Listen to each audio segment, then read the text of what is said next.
आत्मा और परमात्मा का मिलन संजोग डे 106। मुस्कुराते हुए प्रेम का दिव्य समुद्र। और वही धारणा, वो धारणा आत्मा का हिस्सा बन गई। क्या धारणा? कि अब इष्ट के चिंतन के सिवा किसी का चिंतन नहीं रहता। जिस भी दिशा में देख लें, उस दिशा में अपना ईश्वर नजर आने लगता है। पंच तत्वों से प्रेम हो गया। पंच तत्व प्रेम की दिव्य अभिव्यक्ति है, ईश्वर के प्रेम की दिव्य अभिव्यक्ति। हवा अनुभव हो जाए तो लगता है भगवान ने भेज दी। प्रकाश लगे तो लगा वो हमारा कितना ध्यान रखते हैं। हर समय जल तत्व के साथ रहते हैं, धरती पर रह ही रहे हैं और आकाश पिता बनकर साथ निभा रहा है। और परम पूज्य गुरुदेव वंदे माँ स्वयं का अध्ययन करा रहे हैं, स्वयं के निकट ले जा रहे हैं और स्वयं के निकट ले जाने में स्वयं को गला रहे हैं। जब स्वयं का स्वयं पूरी तरह गलने लगे, जब अहम पूरी तरह गलने लगे, तब उस ईश्वर का एहसास अनुभव आत्मा में जीवंत हो जाता है, क्योंकि वो आत्मा से दूर है ही नहीं कहीं। आत्मा और परमात्मा के मिलन में जो बाधा है वो जीवात्मा ही तो है, जीव ही बाधा है। तो सारे जो चित्त के संस्कार हैं वो यहाँ है और गुरुदेव धीरे धीरे धीरे धीरे सबको हटाते चले जा रहे हैं। एक एक करके लेयरिंग हटा रहे हैं और इतनी दिव्य तरीके से लेयरिंग हटा दी कि मृत्यु के भय से भी मुक्त कर दिया। और मात्र भय से मुक्त नहीं किया, मृत्यु से प्रेम करा दिया। और ये भी हमको समझ में आ गया, अच्छे से समझ में आ गया, अंतर मन में बैठ गया। इम्प्लीमेंट कितना होता है ये डिपेंड करेगा अभ्यास और प्रयास पे। और अभ्यास और प्रयास करने का एक ही तरीका है, बार बार सुनते रहो, बार बार पढ़ते रहो, रिपीट मोड पर। जब तक पूर्ण रूपेण इम्प्लीमेंट ना हो जाए तब तक बार बार पढ़े, बार बार सुने और बार बार चिंतन करें ईश्वर का। कितनी बार भटकेगा ये चिंतन? कभी तो ऐसा होगा कि हर क्षण बस ईश्वर का चिंतन रहेगा, उनके गुणों का चिंतन रहेगा। तो अभ्यास प्रयास से होगा। तो परम पूज्य गुरुदेव ने पिछली बार हमें समझाया, पिछले स्वाध्याय में, कि अध्यात्म की तुलना अमृत पारस और कल्प वृक्ष से की गई है। सच्चे अध्यात्म ने जिसको स्पर्श कर लिया उसका ट्रांसफॉर्मेशन निश्चित ही होगा। अगर पारस ने किसी चीज को छू लिया तो वो लोहा हो, चाहे तांबा हो, चाहे वो पीतल हो, वो अपने आप कन्वर्जन हो जाएगा उसका और वो बन जाएगा जो बनाने की इच्छा होगी ईश्वर की।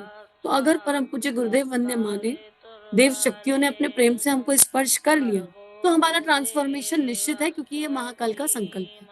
तो इस स्पर्श को अनुभव करते हुए, मानसिक रूप से जप करते हुए, इदम श्री सद्गुरुवे नमः के भाव के साथ इस आत्मा और परमात्मा के मिलन संजोग को और गहरा जीते हैं और जीवंत जीने का प्रयास करते हैं।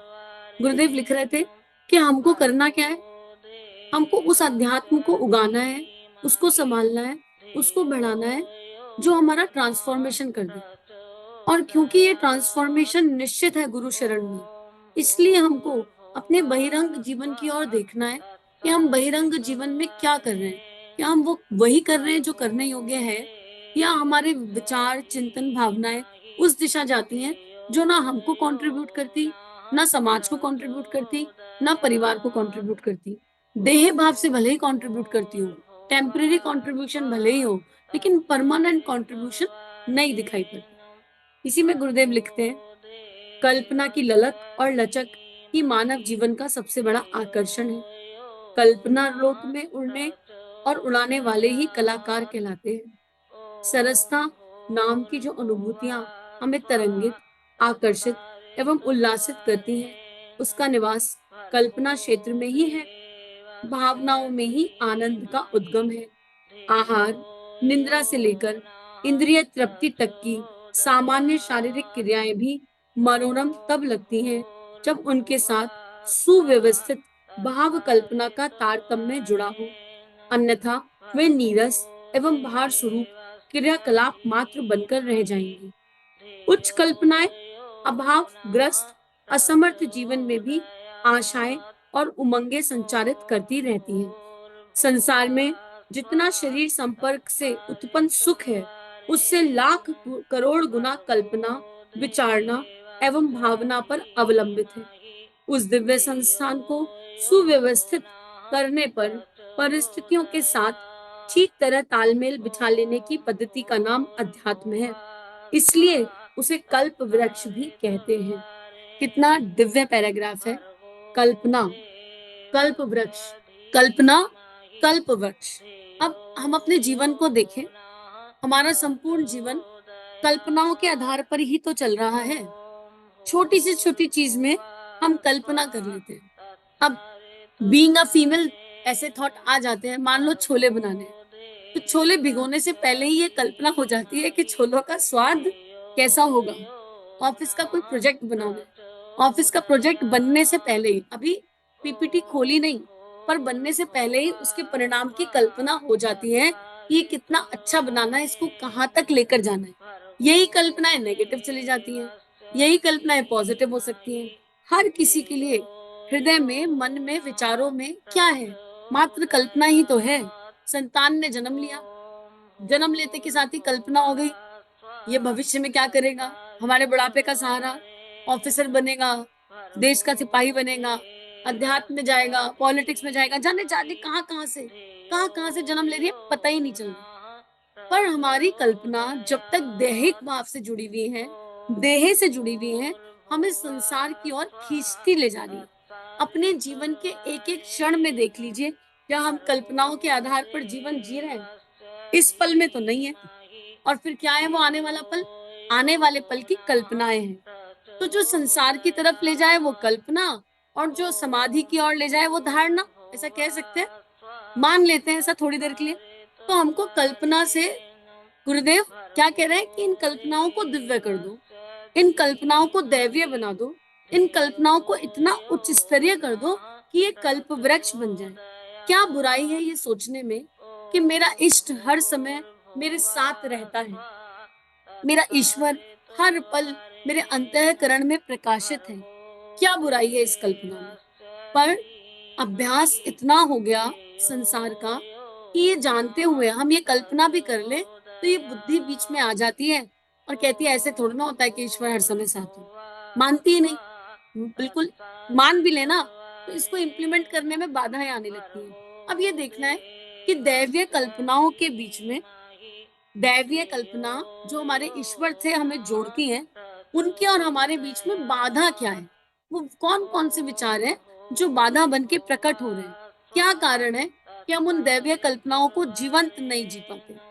सारे भक्तों का जीवन उठा के देख लें, तो वो कल्पना ही तो थी। माँ मीरा का बाल मन एक कल्पना थी। क्या थी? कि बस मेरा गुड्डा कौन है? मेरा मेरा विवाह किससे हो गया? मेरा विवाह कृष्ण से हो गया। एक कल्पना जो पूरा पूर्ण रूपेण जीवंत हो गई। परम पूज्य गुरुदेव की कल्पना थी। क्या कल्पना थी? अगर गायत्री ब्राह्मण की कामधेनु है, तो ये ब्राह्मण इतना परेशान क्यों है? क्या कारण है?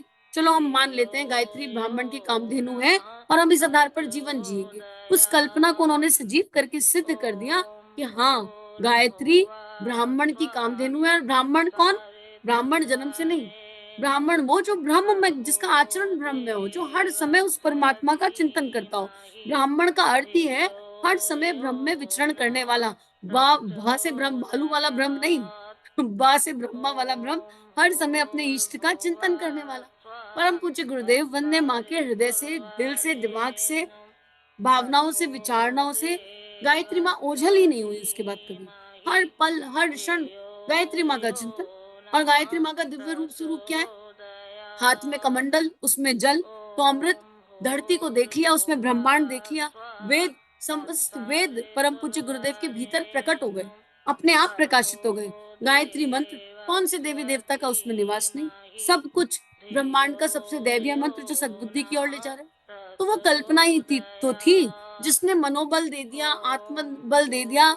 इतना जबरदस्त मनोबल, आत्मबल, इतना प्रेम गायत्री माँ से हो गया कि उसके चलते ना कुछ खाया ना कुछ पिया, हिमालय की दुर्गम यात्रा कर ली।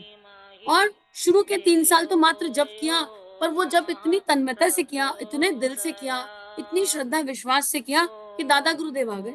अब हम ये कह सकते हैं भाई परम पूज्य गुरुदेव की तो कई जन्मों की साधना थी, ऐसा था वैसा था, माना, माना, चलो ये सत्य है। लेकिन हम लोगों के जीवन में उसी गुरु ने, उन्हीं परम पूज्य गुरुदेव वंदनीय माँ के कई जन्मों के तप का अंश लगा है। तो हम उनके जैसे दिव्य नहीं है, मान लिया नहीं है, लेकिन उन्होंने फिर भी कुछ तो कारण होगा कि अपने तप का इतना अंश हम सब पर लगा दिया, और लगाया है। पिछले जन्म याद नहीं, पर ये जन्म तो देख लें, कितनी ऊर्जा उन्होंने हम पर खर्च करी है, कितनी अनन्य ऊर्जा खर्च करी है, और कितना वो प्रेम हमसे करते हैं कि हमारे लिए रोते चले जाते हैं। तो क्या ये अपने आप में पर्याप्त नहीं है दैवीय धारणाओं के लिए? अगर हम हर क्षण ये याद रख लें कि गुरुदेव का तकिया भीगा रहता था, वो रात रात भर रोते थे। सतरज स्तंभ से परे होने के बाद, सारे ब्रह्मांड का सत्य जानने के बाद भी वो रात रात भर क्यों रोते थे? कि उनके बच्चे अज्ञान के अंधकार से बाहर नहीं आते, हम सबके लिए। और फिर हमारी जागृति कैसे हो? तो उनकी प्रेम लेखनी चल पड़ी। ये प्रेम का ही प्रवाह है, ये परम पूज्य गुरुदेव वंदे माँ के हृदय में जो हम सबके लिए प्रेम है, उसका दैवीय प्रवाह है, जो किताबें बनकर हमारे सामने आ गया।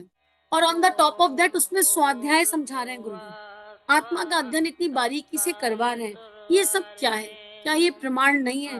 प्रेम का प्रमाण, उनके दिव्य प्रेम का प्रमाण। और अगर ये उनके प्रेम का प्रमाण ना होता ना, तो किसी स्वाध्याय का अंतस पर असर नहीं होता। ये मात्र केवल एक रीडिंग होती, मात्र केवल एक किताब होती, तो इसका असर अंतस पर नहीं हो सकता था, संभव ही नहीं था। क्योंकि कितने नॉवेल पढ़ते हैं, कितनी कहानियां पढ़ी, क्या उन सब का असर अंदर अंदर हो गया? कितने उपन्यास आते हैं संसार में, कितना कुछ पढ़ने के लिए है, पर इस लेखनी का, इस स्वाध्याय का हमारी आत्मा पर कोई प्रभाव पड़ रहा है। इसका मतलब इसमें उनका जीवंत तत्व है, इन लेखनियों में उनका प्रेम है। तभी हम पढ़ते हैं तो हम हिल जाते हैं, हमारे कारण शरीर डोलने लगते हैं, हमारे अंदर कुछ हो जाता है। कई बार हमारे अश्रु गिर जाते हैं, कई बार भीतर से दिव्य श्रेष्ठ संकल्प जाग जाते हैं, इतना कुछ हो जाता है। तो ये लेखनी वो कल्प वृक्ष है जो हमें दैवीय धारणाएं, दैवीय कल्पनाएं दे रही है। मृत्यु की कल्पना क्या किया गुरुदेव ने? मृत्यु के लिए जो मिथ्या कल्पना थी, उसको दैवीय कल्पना में बदल दिया। और इतनी दैवीय कल्पना में बदल दिया कि मृत्यु कहते के साथ ही प्रेम अनुभव होने लगता है। मृत्यु से प्रेम, मृत्यु तो माँ है, मृत्यु बहुत सुखद है, मृत्यु बहुत दिव्य है। ये सब कभी इसके पहले सोचा था, विचारा था? पर उन्होंने अपनी लेखनी से ऐसा जादू किया अंतस पर कि मृत्यु से प्रेम हो गया। तो परम पूज्य ये कह रहे हैं कि अब तक जो जीवन हमने जिया, इट इज ओके, कोई बात नहीं। अब हम अपनी कल्पनाओं को दैवीय दिशा दे दें, हम अपनी कल्पनाओं को उच्च उच्च कर दें, बहुत उच्च आयाम पर ले जाएं। क्योंकि संसार की जो कल्पनाएं हैं, अगर वो हमें आशा उमंगे दे रही हैं, अगर वो उमंगे हमारे अंदर शक्ति का संचार कर रही हैं, तो उस शक्ति को हम संसार पर ही खर्च कर रहे हैं, वो हमें कंट्रीब्यूट नहीं कर पा रही। पर अगर यही कल्पनाएं उच्च स्तर की हो जाएंगी, ईश्वर से जुड़ जाएंगी और दिव्य भावनाओं पर अवलंबित होंगी, तो हम उस दिव्य संस्थान, उस अध्यात्म की दिव्य पद्धति को जीवन का हिस्सा बना पाएंगे। मतलब आत्मा के और निकट और निकट और निकट आते जाएंगे, और आत्मा और परमात्मा का मिलन यूं ही चुटकियों में हो जाएगा। और इसीलिए ये कल्प वृक्ष है। तो अब हमारा कल्प वृक्ष कहाँ है? हमसे कहीं बहुत दूर नहीं है, हम सब का कल्प वृक्ष हमारे ही भीतर कहीं है। अब तक ऐसा था, स्वर्ग में एक कल्प वृक्ष है, उस स्वर्ग तक जाएंगे, फिर कल्प वृक्ष की छाया को पाएंगे, और फिर उस कल्प वृक्ष से हम भी दैवीय दैवीय जीवन जिएंगे, और हमारी कल्पनाओं का संसार दिव्य हो जाएगा। लेकिन इस कल्प वृक्ष तक जाने के लिए हमको अपने भीतर गहरा उतरना पड़ेगा। विजुलाइज कर लो कि अब इस प्रेम के समुद्र में गुरुदेव ने एक और स्थापना कर दी, कल्प वृक्ष। हमारी कल्पना ही हमारा संसार है, और ये कल्पना दैव्य होनी चाहिए, ये कल्पना उच्चतम होनी चाहिए। अब वो स्टोरी भी याद आ जाती है कि एक राहगीर था, जंगल में गया, थक गया, थक कर एक पेड़ के नीचे बैठा। पेड़ के नीचे बैठा और बैठ के सोचा, मैं इतना थक गया, काश ठंडी ठंडी हवा चल जाए। अचानक हवा चलने लगी, बड़ी मीठी मीठी। हाय, मीठी हवा चल गई, काश पीने को पानी मिल जाए। अचानक से पानी आ गया इतना सारा पीने के लिए। उसे लगा, यार ये क्या हो रहा है? अरे काश मुझे 56 भोग मिल जाए। सामने देखा तो 56 भोग प्रकट हो गए। अब उसे लगा, यार ये तो कोई मैजिकल सा पेड़ है, ये तो कुछ मैजिक खत्म हो घटित हो रहा है। अचानक से मन में डर आ गया, अचानक से मन में भय आया, हाय भगवान, कहीं इस पेड़ पर कोई भूत तो नहीं है जो मुझे खा जाएगा? भूत आया, खा गया, खत्म। क्या था? सारा कल्पना का खेल था। तो जो हम कल्पना करेंगे वही सत्य होने वाली है। इस स्वाध्याय के बाद, अगर इसके पहले नहीं सुना, कोई बात नहीं, भूल चूक माफ। जब पता ही नहीं था तो कोई दिक्कत ही नहीं थी, अब पता चल गया, ज्ञान मिल गया, इंफॉर्मेशन मिल गई। ये कृपा, कृपा से मिली हुई इंफॉर्मेशन को इम्प्लीमेंट नहीं किया तो गाड़ी गड़बड़ हो जाती है। तो आज से एक भी भाव भीतर जन्मा तो वो सत्य हो जाएगा, ये मान लेना। तो अब हमको अब इसी डर से, इस डर को शक्ति बना ले, कि हे भगवान कुछ गलत भाव प्रकट हो गया तो क्या हो जाएगा? तो अब अच्छा ही अच्छा कल्पना करेंगे, दैवीय कल्पना करेंगे और खूबसूरत कल्पनाएँ करेंगे। कोई इधर-उधर की कल्पना आ भी गई, तो उससे डरना नहीं, उसको तुरंत रिवर्स करने का अभ्यास प्रयास करेंगे। तुरंत रिवर्स, क्योंकि अब हमारे भीतर कल्प वृक्ष की स्थापना परम पूज्य गुरुदेव वंदनीय माँ ने देव शक्तियों के सानिध्य में, ऋषि मंडल के गुरु मंडल के सानिध्य में कर दी है और ये हो गई है। इसमें कोई संशय मत रखना, क्योंकि ये जो संशय है ना, यही उस कल्प वृक्ष को सत्य नहीं होने देता। तो अगर संशय आया तो खाड़ी गड़बड़ा जाएगी। अब गुरुदेव लिख रहे हैं आगे, कल्पनाओं को क्रमबद्ध रूप से उठाना और परिष्कृत दिशा में गतिशील रखना मात्र अध्यात्म तत्व ज्ञान का काम है। बात वही आ गई, ट्रांसफॉर्मेशन। कोई लोअर कल्पना आ भी जाती है तो उसको ट्रांसफॉर्म करना अध्यात्म यही करता है। अध्यात्म का तत्व ज्ञान यही करता है। मानव जीवन है, चित्त पर अनेक जन्म के संस्कार हैं, आ जाती है बहकी बहकी कल्पनाएं, कोई बात नहीं। पर अब अध्यात्म जीवन में है, कल्प वृक्ष भीतर है, तो हर बहकी बहकी कल्पना को, हर अनावश्यक कल्पना को ट्रांसफॉर्म करना, परिष्कृत करना, उसको दिशा देना और उसे गतिशील बनाए रखना, ये हमारी नैतिक जिम्मेदारी, हमारी आत्मा के प्रति हमारा कर्तव्य है। मात्र कल्पना नहीं करनी, उसको गतिशील भी रखना है। उस दिव्य कल्पना से बाहर ही नहीं आना। और सबसे सुंदर कल्पना यही है कि ये संसार भगवान का खेत है और इस खेत में हम नौकरी करें। हर चीज में अध्यात्म अपने आप प्रकट हो जाएगा। जो भी काम करो उसे ईश्वर का काम मान के करो, जो भी काम करो उसे गुरु का काम मान के करो। जब गुरु का काम मान के करेंगे तो ना किसी से कोई आशा, ना अपेक्षा, ना सुख, ना दुख, ना परिणाम का भय। गुरु का काम मान के कर रहे हैं तो कैसा भय किसी भी चीज का? अपने आप सब कुछ खूबसूरत हो जाएगा।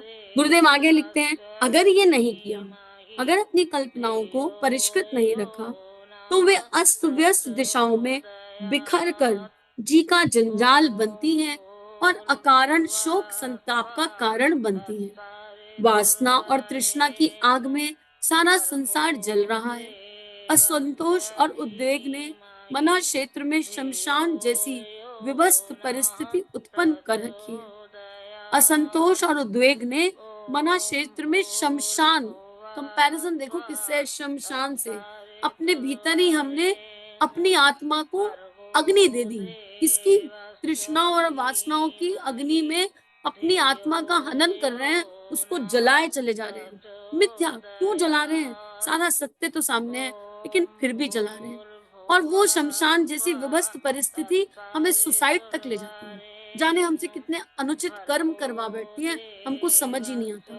गुरुदेव लिखते हैं, संसार अभावों से इतना दुखी नहीं जितना उद्वेगों से है। इसका वास्तविक कारण कुछ भी नहीं, कल्पना तत्व की विकृत अवस्था ही हमें नर्क की आग में निरंतर जलाती झुलसाती चली जाती है। इस स्थिति को बदलकर परिष्कृत कल्पनाओं के मंगल लोक में पहुंचाने की क्षमता अध्यात्म में ही सन्निहित है, इसलिए उसे कल्पवृक्ष कहा जाता है। देखिए, एक बहुत सिंपल सा एग्जाम्पल ले लो।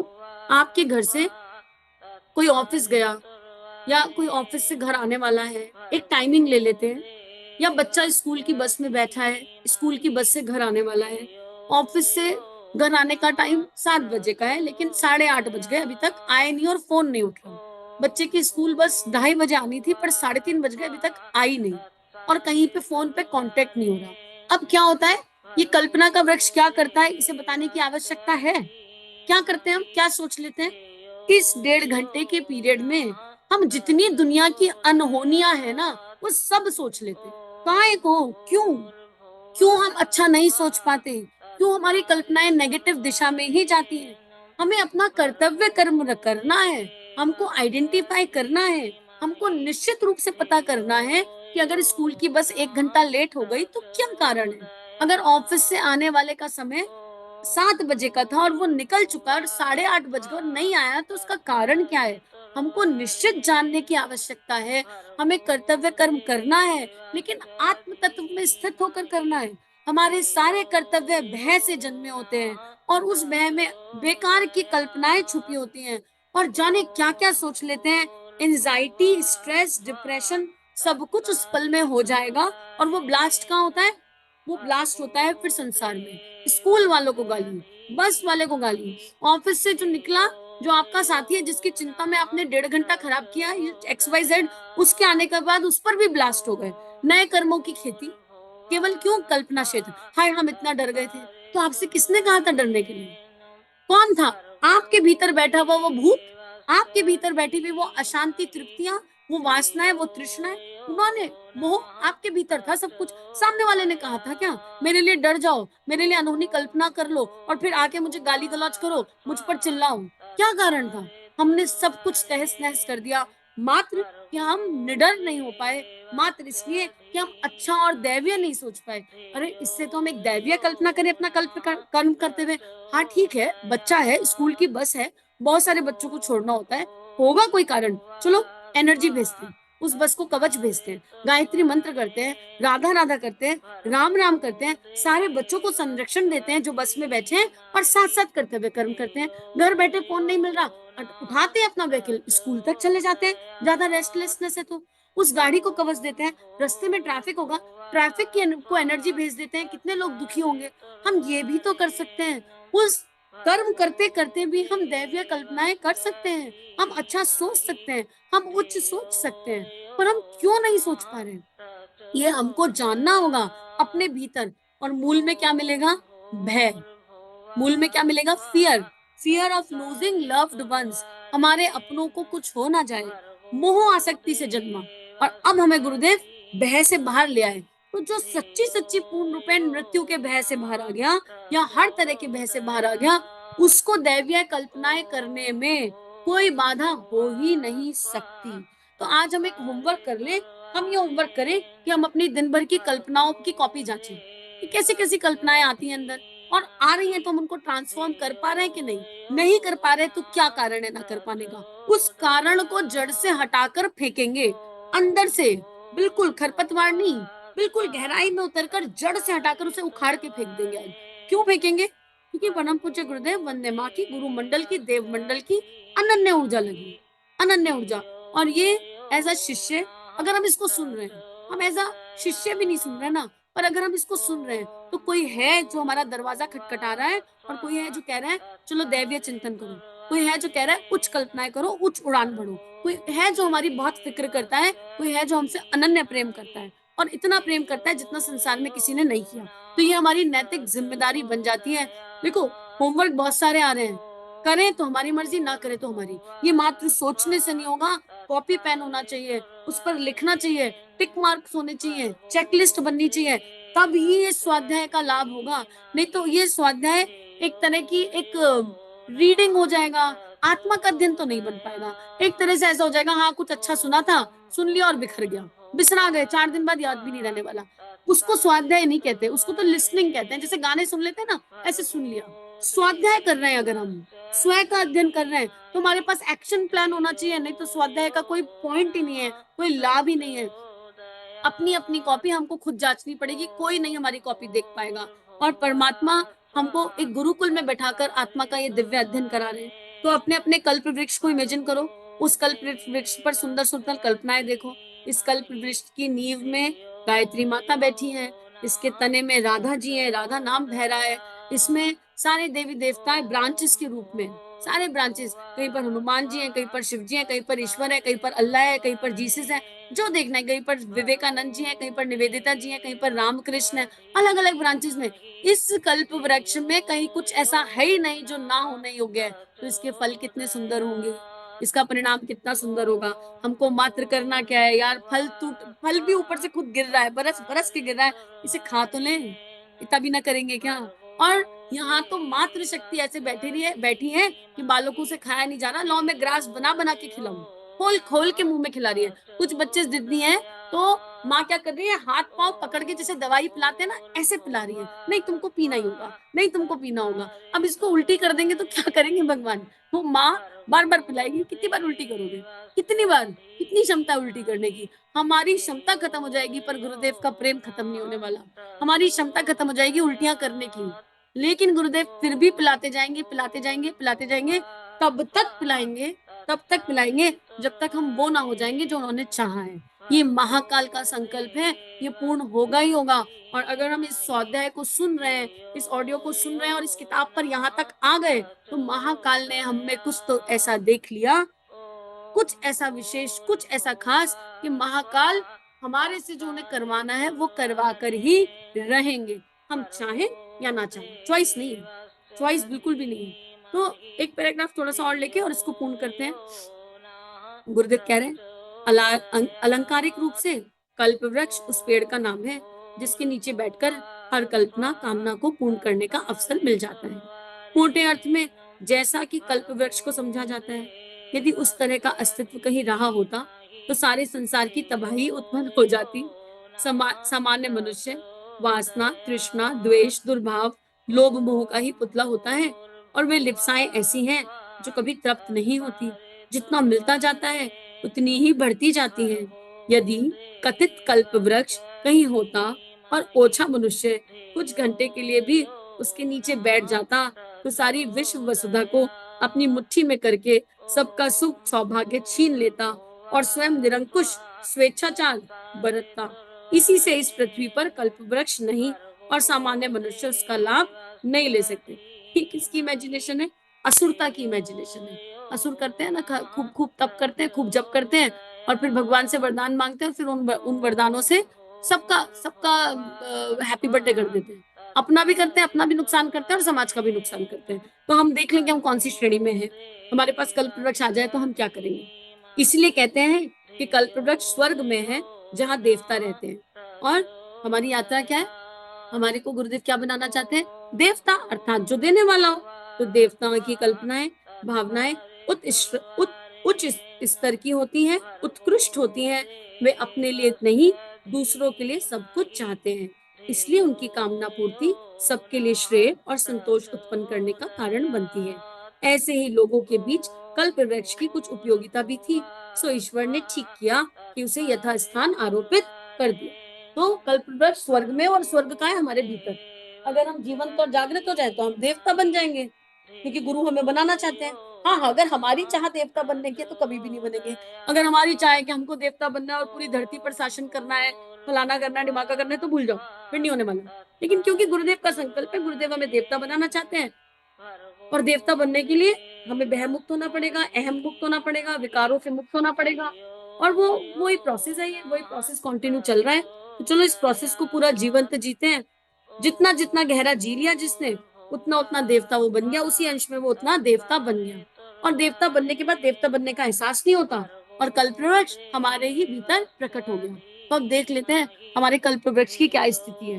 हमारे कल्पवृक्ष में अगर राग, द्वेष, छल, कपट है अगर, तो फिर भूल जाओ, फिर दोबारा से रीस्टार्ट करते हैं, दोबारा सुनना शुरू करते हैं, दोबारा पढ़ना शुरू करते हैं। और अगर लग रहा है कि यार ये कल्पवृक्ष बहुत दिव्य है, बहुत सुंदर है, हृदय में गुदगुदी हो रही है देखकर, हाय गायत्री माता इस कल्पवृक्ष में है, श्री राधा इस कल्पवृक्ष में है, कृष्ण इस कल्पवृक्ष में है, और राम कृष्ण इस कल्पवृक्ष में है, माँ शारदा इस कल्पवृक्ष में है, ठाकुर इस कल्पवृक्ष में है, इस संसार के सारे भक्त, सारे ऋषि इस कल्पवृक्ष में है, सारे संत इस कल्पवृक्ष में है। ये कल्पवृक्ष अनन्य है, बहुत दैवीय है, और ये सब है तो इनके सारे सद्गुण हमारे अंदर अपने आप अवतरित हो रहे हैं। अगर ये वाली कल्पना भी कर ली, ये धारणा भी करके जप कर लिया, तो जीवन धन्य हो जाएगा। कुछ दिन इस धारणा से मात्र 15 मिनट गायत्री मंत्र या जो मंत्र आपको अच्छा लगता है वो करके देखना, कितना आनंद अनुभव होगा। तो आओ इस आनंद को गुरु चरणों में जीवंत जीने का अभ्यास और प्रयास करते हैं। सभी की दिव्य चेतना को प्रणाम, समूह की इस दिव्य शक्ति को नमन। आप सभी के भीतर बैठे, आप सबके भीतर स्थापित उस दैवीय कल्प वृक्ष को नमन, जिसमें सारा ब्रह्मांड, सारे देवी देवता समाये हैं। इदम श्री सद्गुरुवे नमः, इदम श्री सद्गुरुवे नमः, इदम श्री सद्गुरुवे नमः। हमारे YouTube चैनल को सब्सक्राइब कीजिए और बेल आइकन पर क्लिक कीजिए ताकि आने वाली सभी वीडियो की नोटिफिकेशन आपको मिलती रहे। आप सभी को बहुत बहुत थैंक यू।